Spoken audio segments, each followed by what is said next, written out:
नमस्कार प्यारे बच्चों, मैं विराम फिजिक्स क्लास 11th में आज आप लोगों को जो चैप्टर स्टार्ट है सर्कुलर मोशन में लेक्चर 1, 2, 3, 4 हो चुका है और उन लेक्चरों को आपने काफ़ी प्रशंसा किया है, लाइक किया है, चैनल को सब्सक्राइब भी किया है। मेरे चैनल से अभी अभी जो न्यू स्टूडेंट जुड़े हैं उनका मैं स्वागत करता हूँ। प्यारे बच्चों, आपसे एक निवेदन और है, इस लेक्चर को लास्ट तक जरूर सुनिएगा, निश्चित रूप से आपको बहुत लाभ होगा। आइए स्टार्ट करते हैं लेक्चर नंबर 5। क्या है बेटा? असमान वृत्ति गति में कण का त्वरण। असमान का एक और उपनाम है परिवर्ती वृत्ति गति में कण का त्वरण। पहले पॉइंट में आपको मैं अच्छी तरह से सिखाऊंगा कि परिवर्ती वृत्तिगत क्या है, असमान वृत्तिगत क्या है। नॉन यूनिफॉर्म सर्कुलर मोशन और वेरिएबल सर्कुलर मोशन क्या है?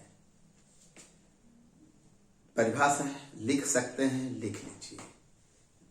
जब कोई कण वृत्ति पथ पर असमान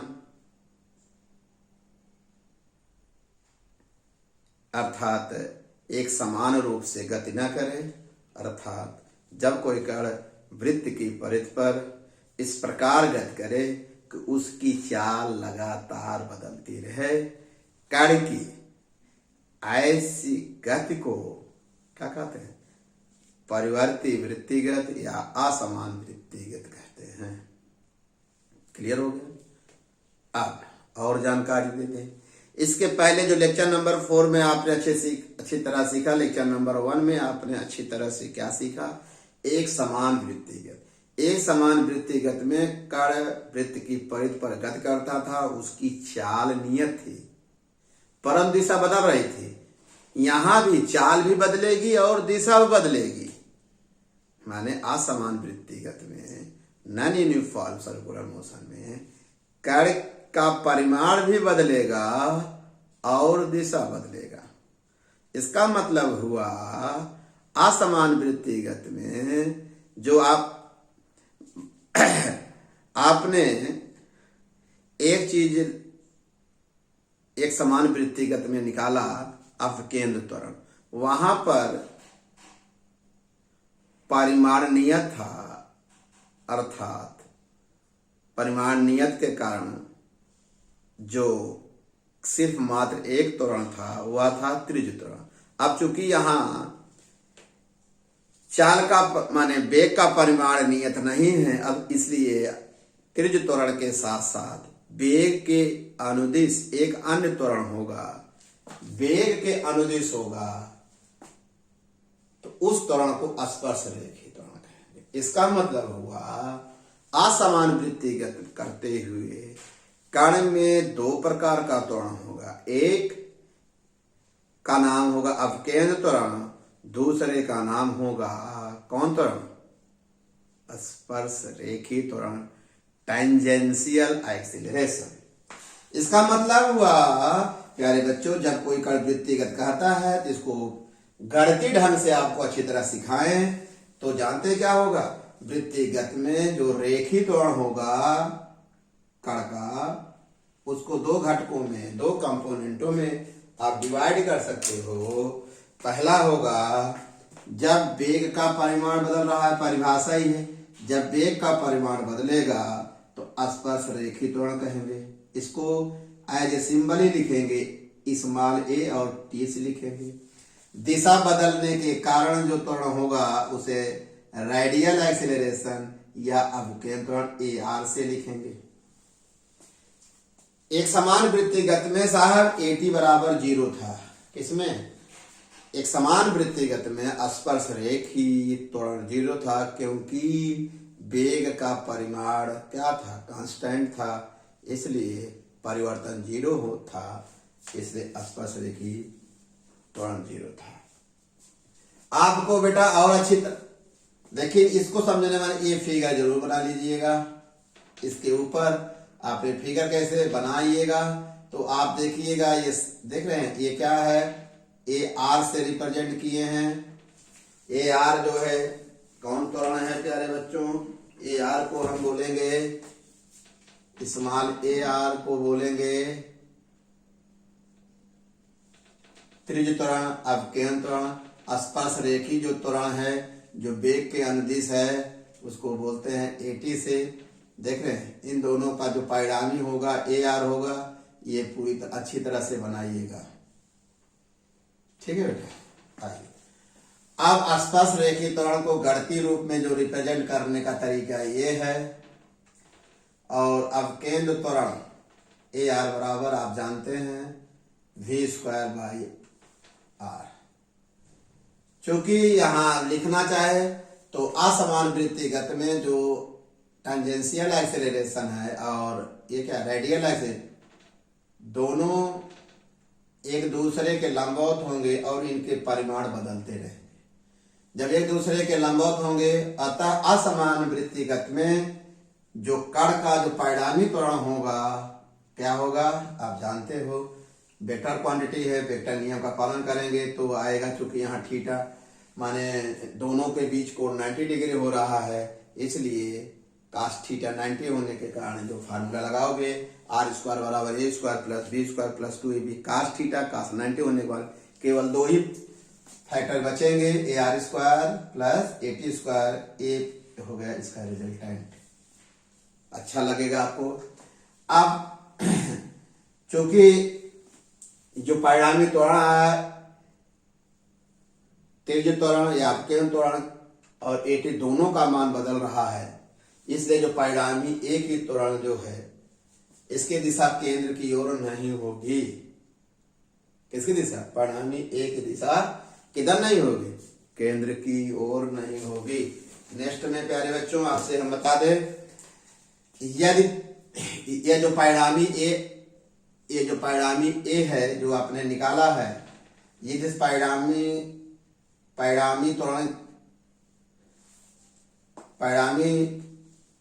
त्वरण की अवकेयन त्वरण ए आर की दिशा से थीटा कोण पर जो परिणामी है, यह जो परिणामी आपने निकाला है प्यारे बच्चों, या अवकेयन त्वरण या अवतित त्वरण की दिशा से कितने कोण थीटा हो, तब परिणामी की दिशा निकालने का ये फार्मूला निकलेगा। tan थीटा बराबर लंब बटे आधार अर्थात एटी बटा ए आर। ये जगह थीटा है तो ये लंब होगा, ये आधार होगा। अच्छी तरह से आपने सीख लिया। यहाँ बेटा इंड बना दीजिए, कहेंगे सर बहुत सरल भाषा में आप सिखा रहे हैं। केस नंबर 1, जैसा कि जानते हैं जब वृत्तिगत करता है तो कण उसमें v equal to r omega सीख चुके हो एक समान वृत्तिगत में। चूंकि ये समय के साथ बदल रहा है, इसलिए दोनों पक्षों के t के साथ आप अवकलन कर दीजिए तो ये रिजल्ट आएगा dv अपॉन dt r। तो चूंकि यह कैसा होगा,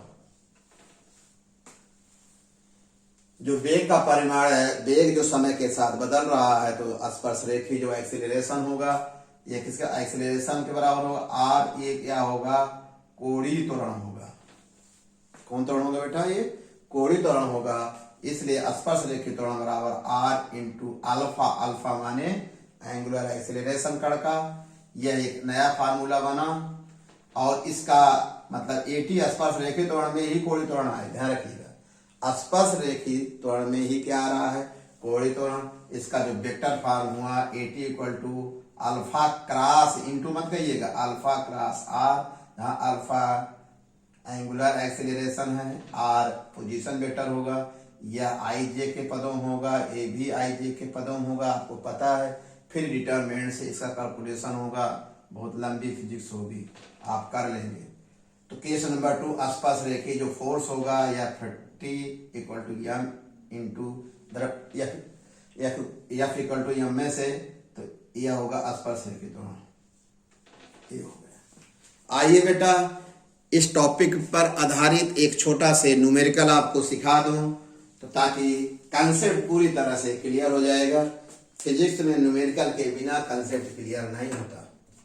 जैसा कि प्यारे बच्चों एक सवाल है, यहाँ एक प्रश्न है, एक कण 100 मीटर त्रिज्या के वृत्ताकार पथ पर चल रहा है, उसकी चाल 3 मीटर पर सेकंड की दर से बढ़ रही है।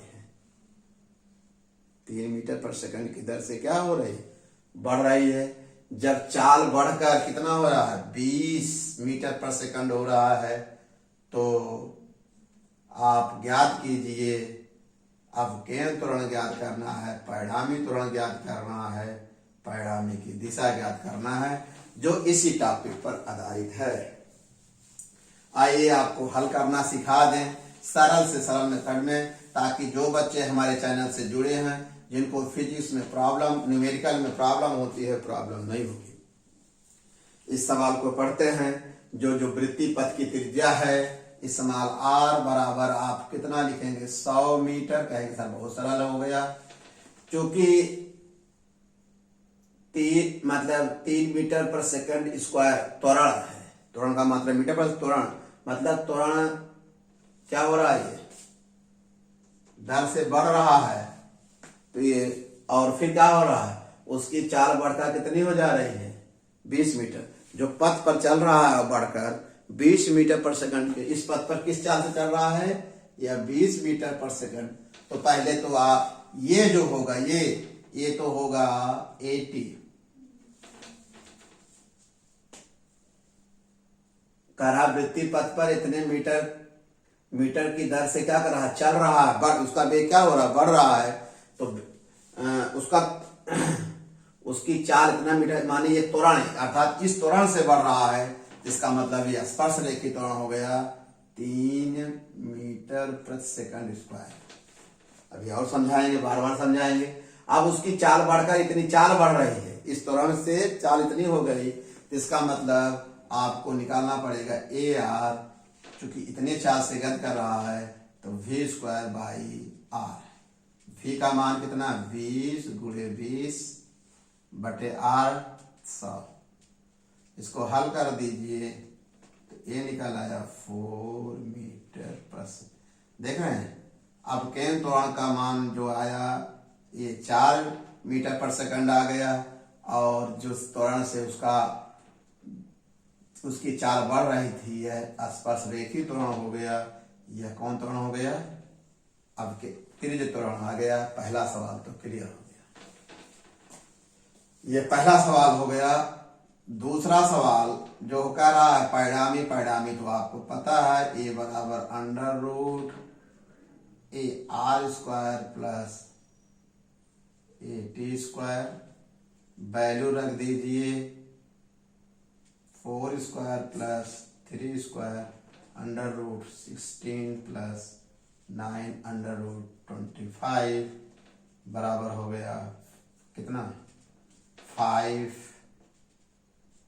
मीटर पर सेकंड स्क्वायर। तीसरा पूछा परिणामी की दिशा कैसे निकालते हैं, tan थीटा बराबर AT/AR सिखा चुके हैं। AT का मान कितना है, 3/4। tan थीटा बराबर tan इनवर्स 3/4। आपको बहुत अच्छा लगा होगा। यह न्यूमेरिकल जल्दी से सिखा दें, क्योंकि यह त्वरण की दर से उसकी चाल बढ़ रही है, स्पर्श रेखी त्वरण होगा।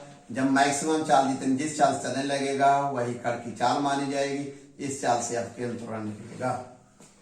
ओके प्यारे बच्चों, और कहीं दिक्कत हो, कुछ लोग सोच रहे हैं कि इसको अवकेंद्र त्वरण, क्योंकि माने इसको अवकेंद्र त्वरण क्यों नहीं कहा गया, प्रश्न बनता है, आपके दिमाग में आता है। न्यूमेरिकल समझ में तभी आएगा जब उसके प्रश्न को अच्छी तरह समझ लेंगे। क्यों ऐसा नहीं हुआ, जल्दी समझ लीजिए।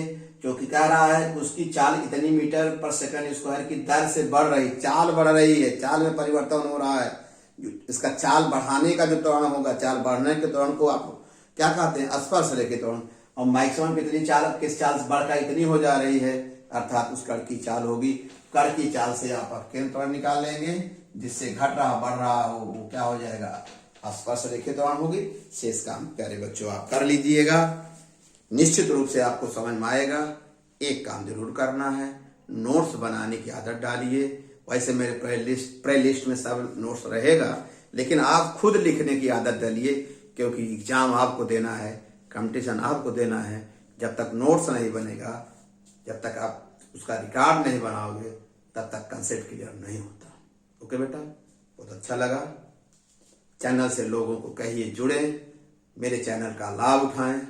लाभ उनका है, सम्मान मेरा है। ओके बेटा, धन्यवाद।